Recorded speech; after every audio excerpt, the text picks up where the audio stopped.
Hi, I'm Jimmy Conrad, and are you suffering from the post-career mode blues after watching the latest episode of the best FIFA 18 career mode on the internet? I know you are, because I am too. And the only remedy for all of this is not the Champions League, though that competition is one of my favorites. It's this. It's the very curious news from around the globe with the amazing cover.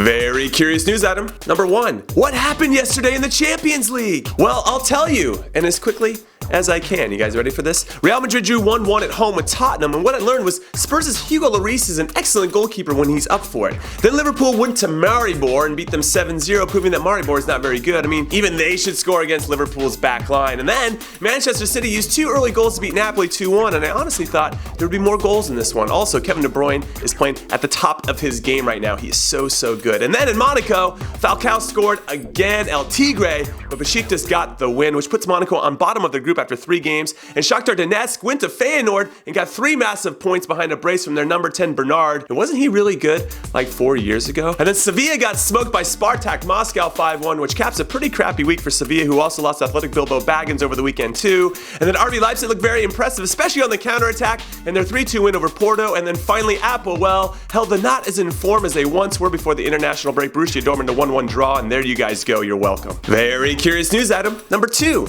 Big Sam Allardyce wants to manage the U.S. men's national team. Come on, Big Sam. You know how to keep clubs from getting relegated. You're a master escape artist. So we needed you last week to help us escape from not qualifying for the World Cup. We don't need you now. Also, your track record of managing countries, not so good. You lasted 67 days as manager of England.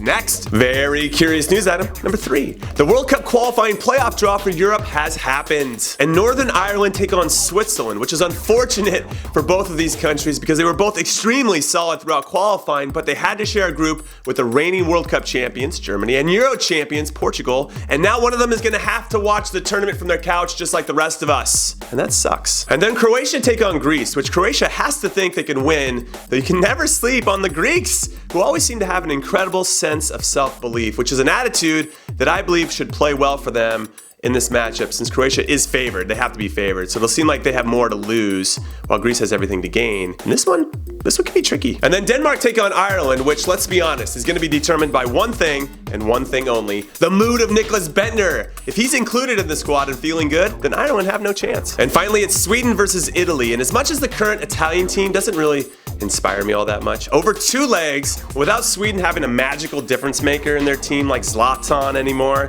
and I say this with all due respect to Emil Forsberg, who I think is a terrific player, Italy's gonna do what Italy does, and they're gonna grind out a 1-0 win over 2 legs. So yes, I wasn't actually looking to make predictions about this in this video, but I just did, so you're welcome again. I'm like, just handing them out. Like the best day ever for everybody watching. Very curious news item number 4. Mike Ashley is looking to sell Newcastle. Yes!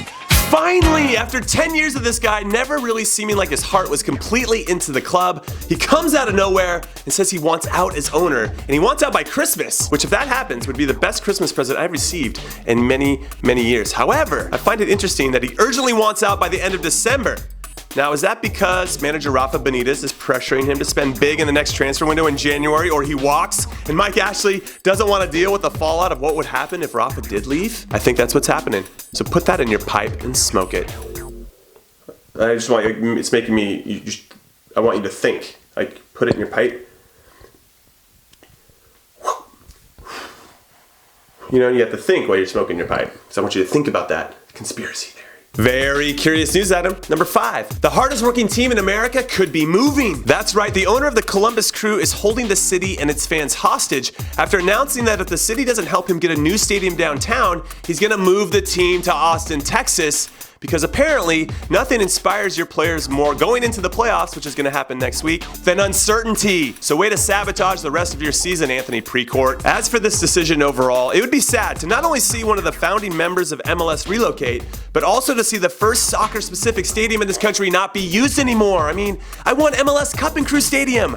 I qualified for a World Cup in Crew Stadium. I played in an All-Star game in Crew Stadium. I love Crew Stadium. But leaving emotion aside, this really isn't about the past, it's about the future, so I can admit that I can see the business angle. The stadium isn't at the level of the new ones being built around the country, and I'm talking pretty much about LAFC's. That one is going to be sick, and it's probably not the most desirable location, so having a long-term plan of having something shiny and new in a downtown setting is something that I think every Crew fan would want if the team stays in Columbus. But as owners and all American sports tend to do when they don't get their way, they threaten to leave the city, which sadly leaves the supporters of the club, who have given so much of their time and money to make the club special and their own, feeling like an afterthought.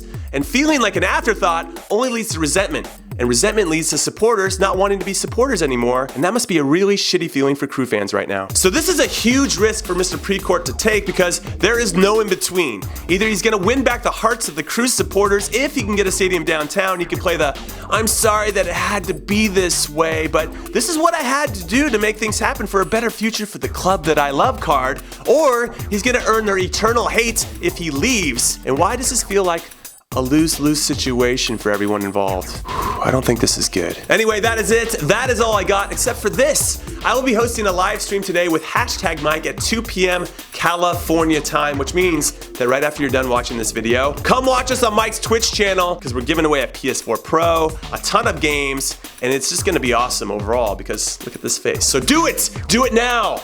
But if you don't, then I guess I'll see you tomorrow. Later.